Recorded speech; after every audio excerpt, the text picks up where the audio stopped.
सास लाई शहर की बहू। घोटकपुर गांव में शकुंतला अपने बेटे रितेश के साथ रहती थी।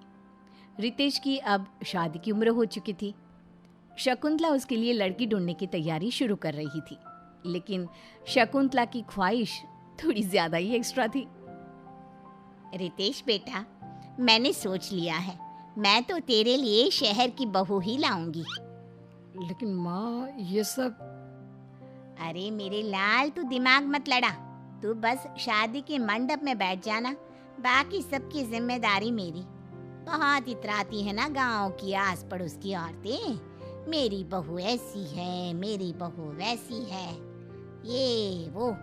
अब देखना, अपनी इज्जत को बढ़ाने के लिए कैसे मैं एक शहर की बहू को लाती हूँ घर में। ठीक है माँ, वो बात तो समझ में आई, लेकिन आप एक शहर की बहू लाओगी कहाँ से? अरे कविता है ना, मेरे बचपन की सहेली, वो यहीं पर तो रहती थी, इसी गांव में। लेकिन जब वो 20 बरस की हो गई, तब उसके पिताजी को बड़ी नौकरी का बुलावा आया और वो शहर चली गई। उसी की बेटी है मानवी, उसके साथ तेरा ब्याह होगा। मैंने तो बात भी कर ली है और कल शगुन भी भेजूंगी। बचपन की सहेलियां शकुंतला और कविता एक दूसरे को मिलती हैं और दोनों परिवार आपसी सहमति से रितेश और मानवी का रिश्ता पक्का करते हैं और चंद दिनों में रस्मों रिवाजों से उन दोनों की शादी भी हो जाती है। शादी के बाद मुंह दिखाए के दिन गांव की सारी आस पड़ोस की औरतें शकुंतला के घर इकट्ठा हो जाती हैं। चल बहू, अब ना तो अपना ये घूंघट जो है ना, उसे ओढ़ ले और अपने मुंह को छुपा ले। छुपाऊं? लेकिन क्यों? मीन विन कुछ नहीं बेटा, तू वैसा कर जो मैं तुझसे कहती हूँ। अरे अगर तेरा चेहरा नहीं छुपाएगी तो कैसे करेंगे मुंह दिखाई है? शकुंतला मानवी के साथ हॉल में सबके सामने आती है। जब सभी मानवी का चेहरा देखते हैं तो सारे आश्चर्यचकित रह जाते हैं। अरे वाह वाह, क्या बहू लाई हो शकुंतला बहन, एकदम कोहिनूर।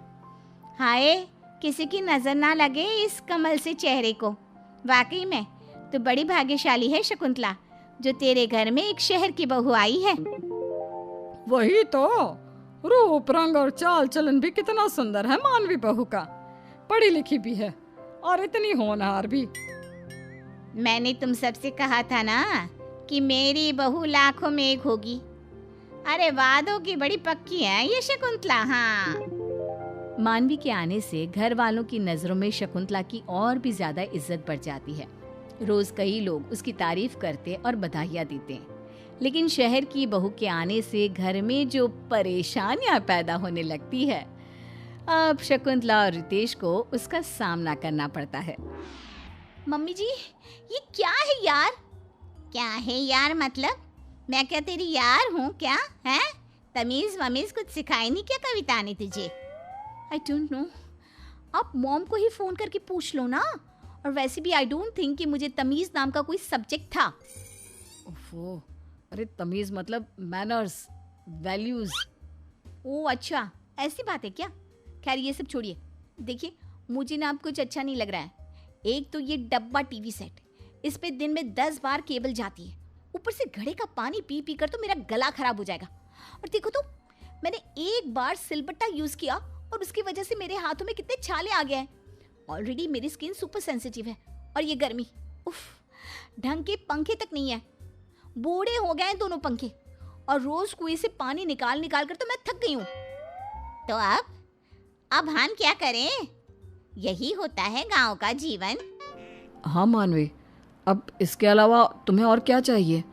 मैं जानता हूँ कि सब कुछ एडजस्टमेंट से भरा हुआ है, मुश्किल है, लेकिन इन सब के साथ जीने की आदत डाल लो ना। तभी मानवी गुस्से से चिल्ला पड़ती है। क्या? हरगिज नहीं, आप लोगों ने मुझे खरीद नहीं लिया है, समझे आप? देखो रितेश और मम्मी जी, आप भी, मुझे घर का रेनोवेशन करना है। इस ईंट पत्थर के घर को संगे मरमर का शीश महल बनाना है। मुझे फ्रिज चाहिए, केक बनाने के लिए ओवन चाहिए, एंटरटेनमेंट के लिए बड़ा टीवी सेट चाहिए, एसी और वाटर प्योरीफायर भी लगवाना होगा, और बाहर जो तबेला है ना, उसे भी वहां से हटाना होगा। अगर हम ये सब नहीं बदलेंगे तो गांव कभी नहीं बदलेगा। मानवी की मांगों को सुनकर शकुंतला और रितेश तो हैरान रह जाते हैं। अरे मानवी बहू, आज सुबह चाय की जगह कुछ और तो नहीं गटक लिया? ये कैसी बहकी हुई बातें कर रही है? और ये तेरी जो मांगे हैं ना, इन्हें हम कैसे पूरा कर सकते हैं? ना, हमसे ये ना हो पाएगा। अरे ऐसे कैसे नहीं हो पाएगा? आपको करना ही होगा।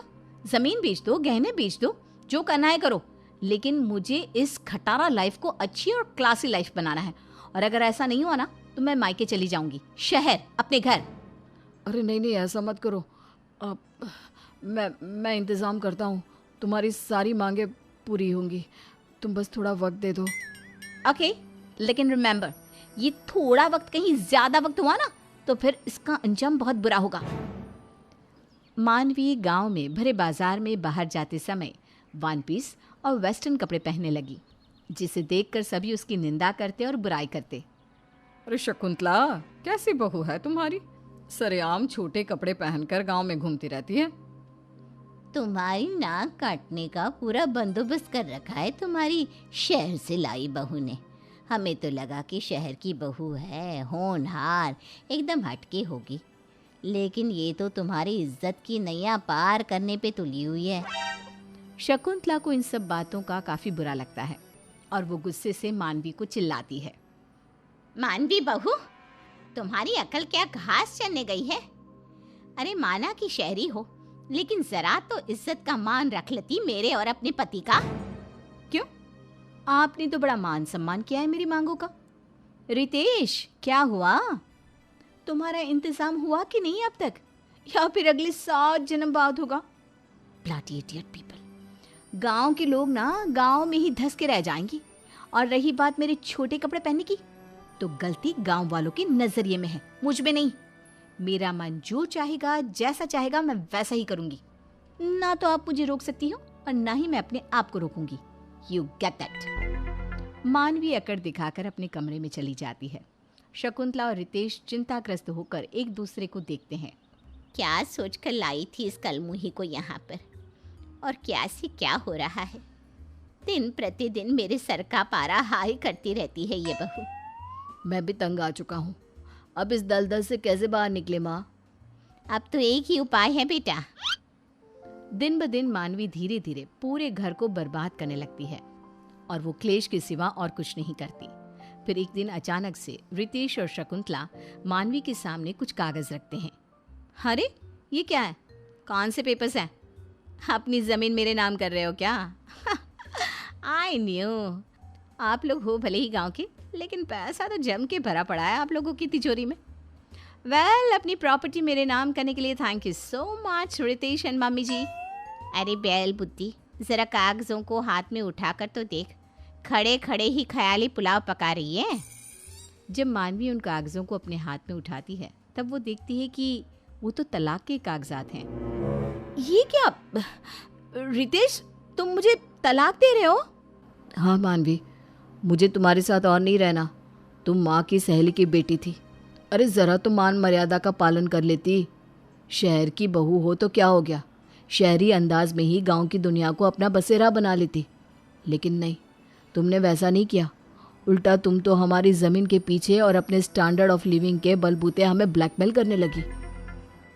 पता नहीं क्या हो गया था मेरे दिमाग को, जो मैंने तुम्हें अपनी बहू बनाने का सोचा।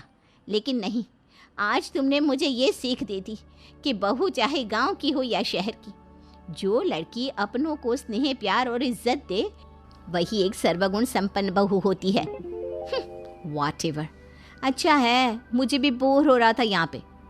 अब तो मैं डायरेक्टली एनआरआई से ही शादी करूँगी। लाओ पेपर्स लाओ। मानवी साइन कर देती है और इस तरह सास को अपनी गलत सोच का एहसास हो जाता है और आगे जाकर रितेश की शादी एक सुशील गांव की लड़की से होती है और वो अपना सुखी संसार गुजारते हैं।